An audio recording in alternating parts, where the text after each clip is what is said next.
On today's Locked On Cavs, Evan Mobley was incredible, but it wasn't enough against the Nuggets. We'll talk all about it on a new Locked On Cavs.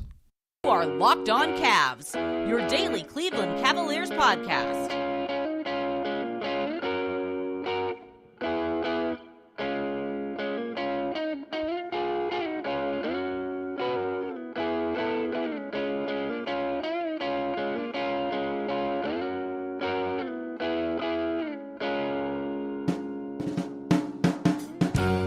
All right, the music you heard on the way in is from our friends at Astro Radio. Check them out on Apple Music or Spotify.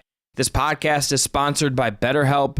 It's not a crisis line. It's not self-help. It's professional therapy done securely online, available to people worldwide. And they have a special offer for Locked On Cavs listeners. Get 10% off your first month at BetterHelp.com/LockedOn. Okay, Cavs Nuggets, Evan, was a very entertaining game. The first game back for Cleveland for both teams after the All-Star break. Cleveland loses 115 to 109, outscored 26 to 18 in the fourth quarter in this loss. So a little bit of some foul trouble dictates early in this game. They have leads at various points, a ton of lead changes, a very, very competitive game. Never really got, neither team really dominated the other. Let's start with the loss side of this, because I think if you're Cleveland, you should feel all right about your performance. I think there are some things, though, when you look at how guys played. I think if Darius and Donovan are 10% better, if they're like B pluses instead of like B minuses or C pluses or whatever they are, like this is a game they win. Those two are combined 3 of 13 from 3. Darius, missed a bunch of little middies that kind of maybe tilt the performance. They both have 22. It's not like they played bad, but against a team as good as Denver, those thin margins matter, and it was competitive. They're right there, but just the little things on the edges, and when you don't just get enough from your superstars, even on that where Mobley was a third superstar, it's tough to beat a team like Denver. Yeah, it is tough to beat a team like Denver, and I somewhat agree with what you have to say. I think Cleveland can feel good about themselves for the first 3 quarters. They looked really engaged. My biggest takeaway from at least the first half was these are two teams that clearly, sans like Nikola Jokic and Donovan Mitchell, and maybe Evan Mobley to an extent, just especially when Mobley started to put it on in the first half, looked like they were a little tired, a little just out of sync, just because they're coming out of the All-Star break. A lot of these teams, Cleveland in this case, had about 7-8 days off before they came back to the floor. So you can make a lot of those excuses for some of the off this court stuff, but when the fourth quarter hit, Denver flipped a switch and they adjusted. They made a lot of smart adjustments, like shouts to Mike Malone for realizing that Cleveland was kind of doing these inadvertent double teams or traps on either Jokic or Murray. And when Cleveland would do that, the Nuggets reacted very quickly by finding an open shooter, whether it was Kentavious Caldwell-Pope or it was Michael Porter Jr., or just anything like that, just because Denver made a lot of easy weak side threes, especially Michael Porter Jr. down the stretch, and that kind of broke Cleveland's back there. And then on the offensive side of things for the Cavs, Donovan Mitchell shouldered a lot of the responsibility. JB Bickerstaff said it's on Mitchell and Darius Garland, but neither of them got Evan Mobley involved at all. The Cavs didn't get Evan Mobley involved at all on offense, especially after Mobley was just kind of dominant all throughout this game, and stepped up the occasion after Jared Allen was dealing with some early foul trouble in the first half and all throughout this game, having to deal with Jokic. And I think if you're Cleveland, it's another example of you kind of, I wouldn't say fall behind, but the Cavs were kind of behind the Nuggets a little bit early in the first, and then you saw them climb back into this one and remain competitive, and then they just get hit with the sucker punch and they don't really know how to respond to it. And I think you and I can sit here and talk about the small positives and the small victories. Let's be frank, Evan Mobley is freaking awesome in this game, and there's a lot of good stuff to say about Evan Mobley in this game. But overall, just in the grand nucleus of things, I think this is a frustrating way to kind of start things outside of the All-Star break. Yeah, you can feel good about some of the individual performances, but if you're Cleveland and with Philly beating Memphis tonight and just kind of all these games being important down the stretch, you can't afford to come out lethargic or looking sloppy. And I can eat crow and change my tune quite a bit depending on how the team looks Friday night against Atlanta. But at least for this game and in this moment, it's a little frustrating if you're a fan of this team, or two, especially if you're in that locker room, because you could have played a lot better. And this is a game you could have won and you probably should have won. Yeah, I don't know if I would go like should have won necessarily, just because like Denver is that good. Denver like is in the inner circle of contenders. That's a fair argument. It's just there's no Aaron Gordon in this one, and like that's a key piece for the Nuggets. Like there's a lot of ways to take advantage of what Denver was missing, at least in terms of just like the lineup fluidity they have. Sure, but like I think when like you don't I don't think like you should feel, if you're Cleveland, like that you should have won that game when like you're giving Michael Porter Jr., one of the best like and most confident shooters alive, like open looks in the back end of plays. Like they did a really good job in this game, I thought, of putting bodies on Jokic. It's why they get guys in foul trouble early, is because they're being so freaking physical with Jokic inside, and they're putting arms in front of him, denying passing lanes and all of this stuff. But particularly with MPJ, it is on the back end of plays. He's in the corner, and he needs a little bit of room, and he's getting off threes. Yeah. And I think if you're a team that, as good as you were defensively in some of these instances, it is tough to beat the way. And if you look at the analytics for this game, like this is the best, maybe one of the best defenses in the league, right? Like this is a top 3 to 5 defense, maybe the best defense, depending on your opinion. We're talking about Cleveland, not Denver, correct? Correct. The Cavs had a defensive rating of 124.8 in this game. That is like, when you're a team whose identity is defense, and your whole thing is like, okay, we're going to win games, and we are going to kind of dictate the flow of games via the defensive end of the floor, you get in. I think, I don't know if you should say like, hey, like we should totally feel like we won that when like your defense was kind of well outside the norm of what it normally is. And like that's going to happen. Denver has like the best offense in the league, in my opinion, even without Aaron Gordon and stuff. Like they killed it. Like you're getting KCP shooting, you're getting MPJ just like taking 10 threes and making 6 of them. Like you're going to just have to survive funky stuff. Like the Nuggets are very well equipped to and are tailor-made to Nikola Jokic's strengths on offense. Continue.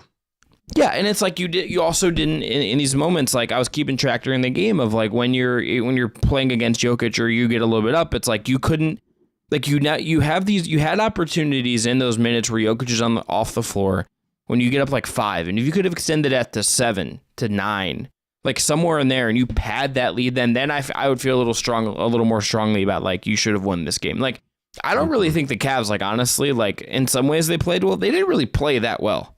They didn't. No, they didn't. Like Evan Mobley played really well, but no one else really played that great.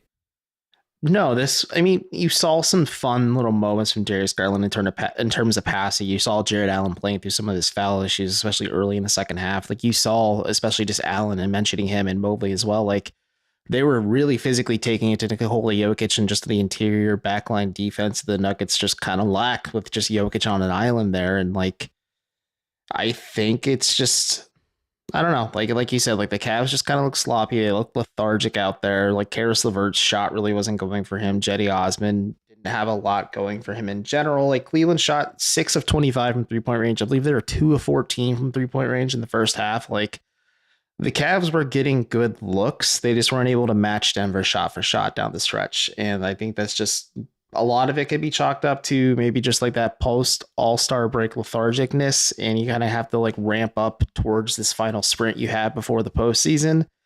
But yeah, like you said, there are some small moments, but I just think if you're Cleveland, you're a little frustrated just because like you are trying to talk the talk and talk about how like, yeah, we belong in like this conversation with some of the contenders in the NBA and things like that. And it's just, other than Evan Mobley and maybe some crazy Donovan Mitchell, just like physicality at the basket, there wasn't a lot going for them offensively. And like you said, like the defense was kind of blown up just because Denver is insanely good on offense. And they are predicated on getting clean 3-point looks because you have to collapse on Jokic. And like you said, they did a smart thing. Cleveland did the right thing. Like they should have double teamed Jokic a lot. And I think that just like that's the smart call, especially when you're like dealing with probably going to win the MVP this year. But I just think sometimes they overcommitted at times, and there was also some good defensive recoveries. But the issue is just with some of the possessions down the stretch, when you have like Jetty Osman or Donovan Mitchell being the guy who has to close out on Michael Porter Jr., like you said, he has an inch of daylight, he's going to shoot that 3, and he's 6'10" and a very good 3-point shooter. Like that's just tough. Like I think some of that's just personnel stuff. I think some of it's just kind of figuring out things. It's a lot of just things that's kind of outside of Cleveland's control.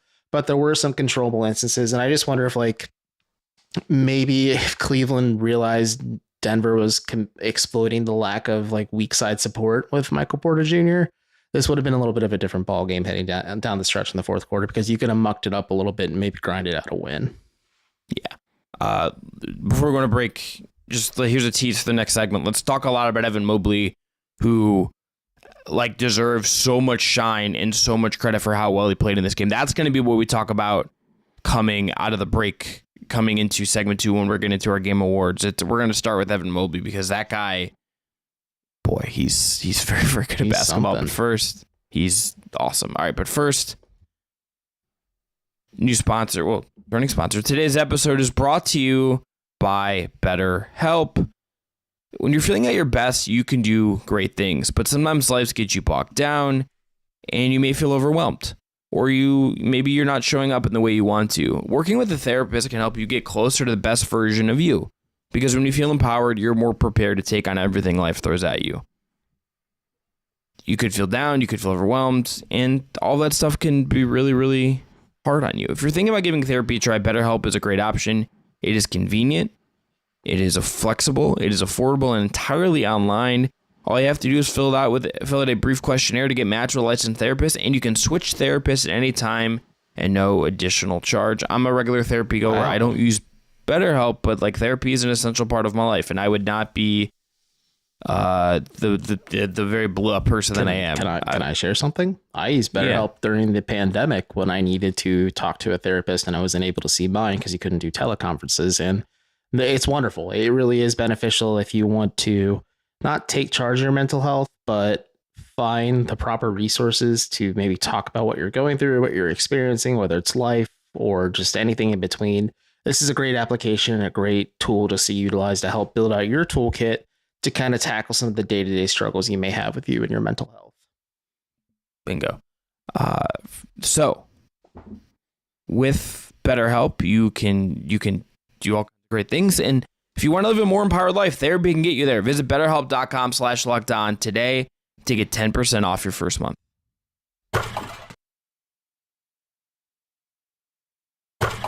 All right, Locked On Cavs, Chris Manning, Evan Dammarell. Let's go to Evan Mobley, who is Evan. He's the MVP of this game. He is not the MVP. Yeah. There is no one else in the Cleveland Cavaliers who you can make an argument that they were better than Evan Mobley in this game. Here's his stat line in full in this one. He was 31 points, 12 and 19 from the field, 2 of 4 from 3, 5 of 5 from the line, 9 boards, an assist, a turnover, a block shot, and a steal. He had an old school element to his game with how he's getting inside and doing work that way. He had he was ready at one point to block Jamal Murray. It was a play that got negated because there was a foul ultimately on Isaac Okoro when Jokic got the loose ball.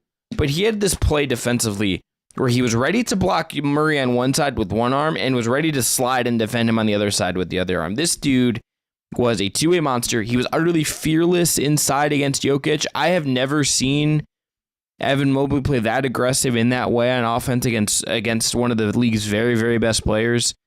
At times, he looked like he might have been the best guy on the floor. This is a budding superstar performance from Evan Mobley. Yeah, and I had a tongue-in-cheek MVP. It was Brad Doherty for being the first black NASCAR owner to win the Daytona 500. So congrats to Brad. But in all seriousness, on the court, Evan Mobley is phenomenal. And it's just not even just the counting stats. Like, it's the small stuff that Chris and I kind of bang home a lot about too, where it's the Jamal Murray play like that one, or it's the fact that he's able to just and more willing to meet Nikola Jokic at the rim. And I tried to elicit a response out of him, but Evan Mobley's not one to really do that. But I asked, like, hey, he's playing like an MVP candidate like that, something you really get up for? He's like, I mean, yeah, I'd get up for every game. And I'm like, thank you. But Evan Mobley is just kind of fascinating for me because he's just got such an even-keeled demeanor to him. And we talk about this a lot, where he's in an interesting enough situation where like he isn't lead upon a ton offensively because of how many weapons the Cavs have that they don't really need to ask a lot of him. But it's kind of similar to Darius Garland in that aspect, where like they acquired Donovan Mitchell, but like, in Garland's back pocket, he still has the ability to kill you if Mitchell isn't having it or he isn't available that night. And this is an instance for Evan Mobley, at least, where it's something similar where Jared Allen's dealing with foul trouble early into this game, and you saw Evan Mobley just kind of turn it on. He just consistently kept bringing it. And it's more than those slight fourth quarter leaps we're seeing in like the beginning of like this kind of evolution of Evan Mobley, and now we're seeing like the full game being a full body of work, and it's exciting and hard to fully comprehend what his like maximum ceiling of potential is. And it's going to be very soon, I'd say, that the Cavs will only go as far as not as Donovan Mitchell will take them, but as Evan Mobley will take them on either end of the floor, because he is just so freaking good. And like I said, the counting stats don't fully quantify how like dominant he was on both ends of the floor tonight for Cleveland. But I think even just like the counting stat side of it, it's like for him to score 31. Oh, yeah. And for him like he has the ability to do that, but like the Cavs don't need that. But if like they need him to, yeah, he has no problem sliding into that role and just being an offensive hub. He just went in there and like kicked butt over and over and over again. And like he like when I say like I think he was fearless against Nikola Jokic, like I'm not trying to be hyperbole. Like he just straight up was like he can't stop me. I don't care what he's going to do in front of me. Like, I'm going to dunk on him. I'm going to finish at him. I'm going to make him try to foul me. Like, him doing what he did in that sense was just like a leveling up moment for him. And like, I cannot wait to just see what he does going forward, Evan, because like, this feels like one of those games that for as highly as we think of him, and as good as I think he's been, and particularly how good he's been the last month, this is a guy that this feels like it could be like a catalyst for just this continuing for the rest of the way. Like me, he's not going to have 31 every night. He's not. It's not going to happen. But is he going to play if this unlocks a level of aggression and adds another dimension to this offense, like that is a massive, massive deal. Yeah.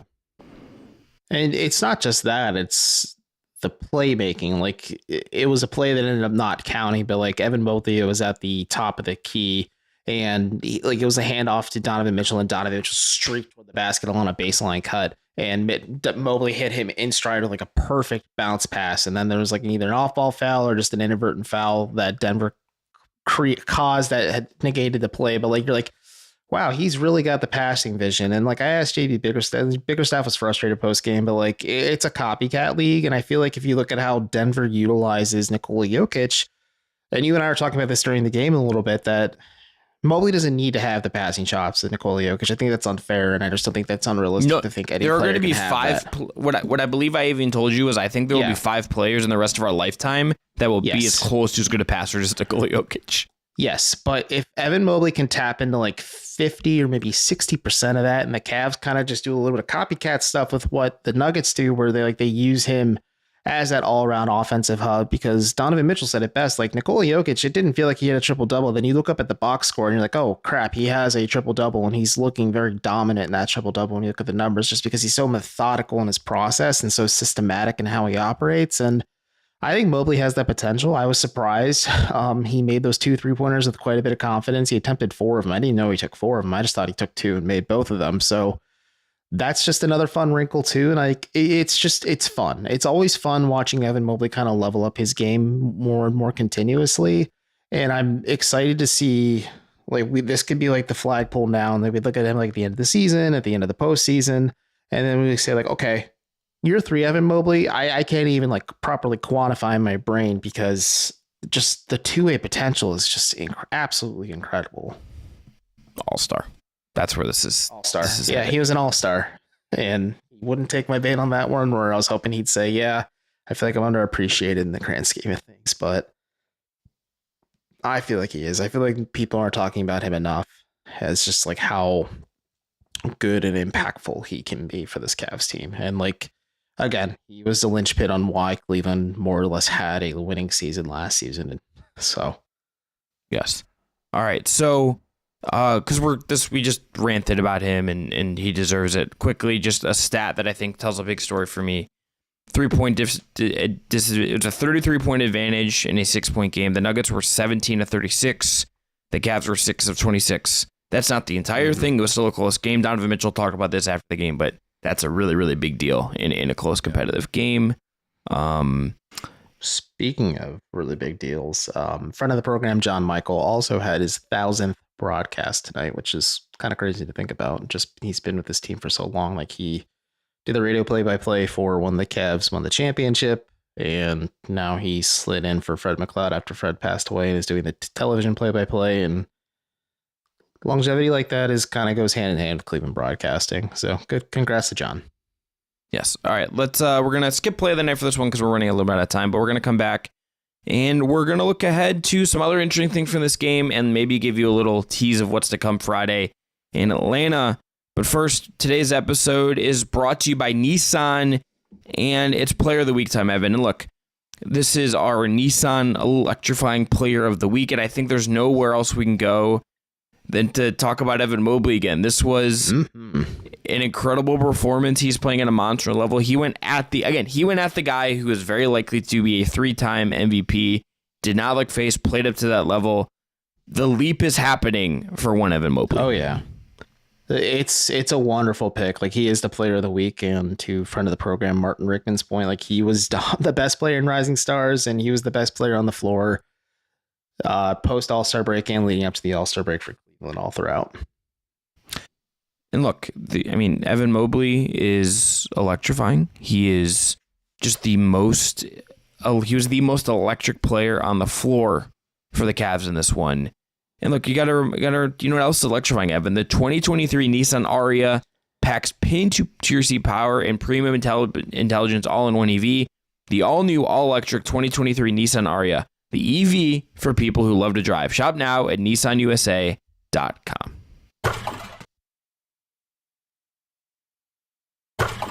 They should give Evan Mobley a plaque for winning the Nissan Ariya Electric Player of the Week. Nissan should send him a Nissan Ariya for winning Nissan Player of the Week. That's correct. Every time we do this, they have to just send that player. So Donovan Mitchell has 2 Nissan Arias, I believe, at this point. Nominate me next week. I think they're really cool looking cars. Yes. All right. Evan, rotation stuff in this game. Just want to hit this because Ricky Rubio sits. He's not going to play back-to-backs. Sneaky thing to watch the rest of the year. What can Rubio give you? Playing only like under 20 minutes a game. That's maybe something we should talk about next week. They go 10 deep in the first half. Foul trouble's a little bit wonky. No Danny Green minutes in this one. You got Jetty Osman, Lamar Stevens, more Karis LeVert instead. What did you make of the rotation?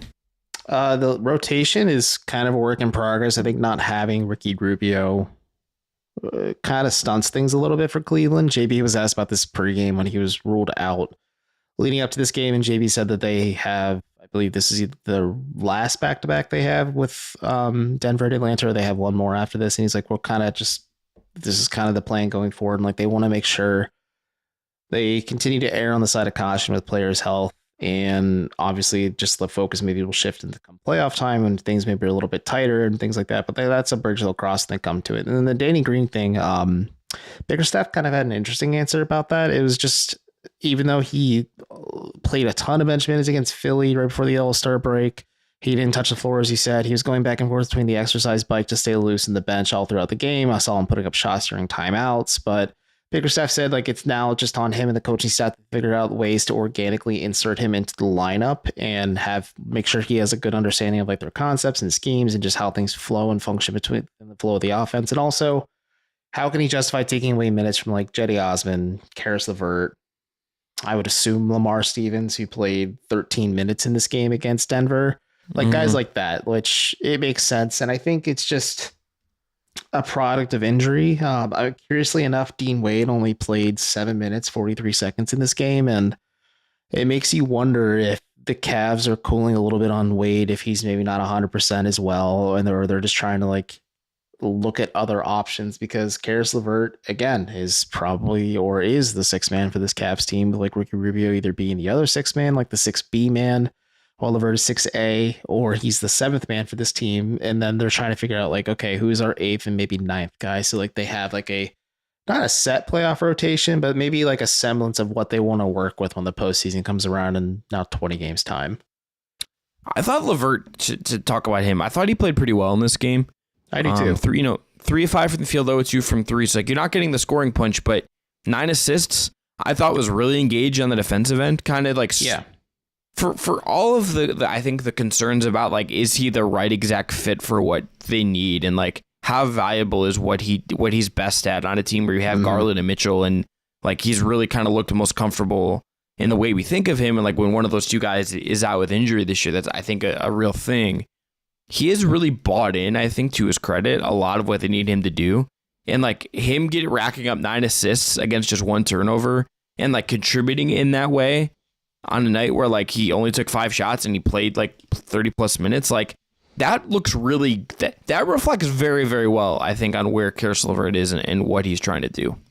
Yeah, and to your point, like the shot wasn't falling for him, but I think what was encouraging with Caris LeVert in this game is you saw instances where he drives to the basket and reads and reacts to the defense really well, where like Denver was collapsed on him twice and Jared Allen was kind of trailing him, and LeVert had the presence of mind and the wherewithal to just pass it to Allen, who was just able to get easy dunks or easy layups, or he just also had really good passes in general, where like he was driving to the basket and he'd kick it back out to a shooter. He just realized like, hey, I'm not going to get the shot opportunity that I'm hoping for. And he still is going to get those shot opportunities as the lead guard off the bench for the Cavs, but it's a tough situation. Like you said, I personally have questions about the fit, but like Bickerstaff and his staff finding ways to kind of make it work within the flow of the offense. Like the Cavs rolled out a lineup of Garland, Mitchell, LeVert, Wade, and Mobley. And I'm thinking like if you swap Garland for Rubio there, you could run a lot of those lineups that had some pretty decent success to start the season with like some spread pick and roll stuff and just some extra playmaking and ball handling and stuff. So it's always going to be not always, but it's going to remain a work in progress as you try to kind of adjust things and figure things out with Donovan Mitchell and everyone else on this team. But it was encouraging at least to say like, hey, LeVert's shot wasn't falling, but he had the rock moving and he was doing a very good job of it at the end of the day. Yeah. So looking ahead to Atlanta Friday, Cavs will be their second night of a back-to-back. That will be Atlanta's first game of the post-All-Star break. They're linked to Quinn Snyder, but that's not going to be done where he's going to be coaching Atlanta by that game. Evan, give me one thing you're looking for Cavs Hawks. How do the Cavs respond after a kind of frustrating loss against Denver, especially with a team that is dealing with the dead coach drop in Atlanta? Like Cleveland could come in, just take care of business, mollywop the Hawks who didn't play tonight, and then just come back home and then shift your focus to a Toronto team that you should probably beat considering you're 0-2 against them. But just focus on what's in front of you. Maybe correct these small mistakes that kind of plagued you against the Nuggets the night before. I'm going to go Isaac Okoro, who had kind of a quiet game against Denver. He had a lot of foul issues. He was very overzealous at times on defense. Yeah, kind of like in a way that was like very kind of unlike him, even though he can be kind of a overzealous player. But I would bet that you are going to see Trae Young defend him. And I bet, and that means he has to punish Trae Young. He has to hit threes. He has to attack on closeouts. He has to make Trae Young work, because you're going to get like DeAndre Hunter is going to probably defend Mitchell, and I think you're going to probably see DeJounte Murray defend Darius Garland. And I think in that situation, Trae is just, we've seen Atlanta do this before. Trae is going to defend Okoro. Okoro has to punish him. That's kind of the thing that could make or break this kind of one game. But let's end it there. I'm Chris Manning. That's Evan Dammarell. What? Well, in the words of the great philosopher Chris Smoove, Isaac Okoro needs to channel the energy of if you sag off, your swag's off. And that's what he has to do tomorrow night tonight against Atlanta. But let's end it there. We'll be back on Monday. Everyone have a great weekend. Cavs play Atlanta Friday, Toronto on Sunday. Will the Cavs get their first win of the season against Toronto? We'll find out. I'm Chris. That's Evan. Be well. Buried the lead a little bit there, man. I thought you were going to say the first one of the season. Just ended on that.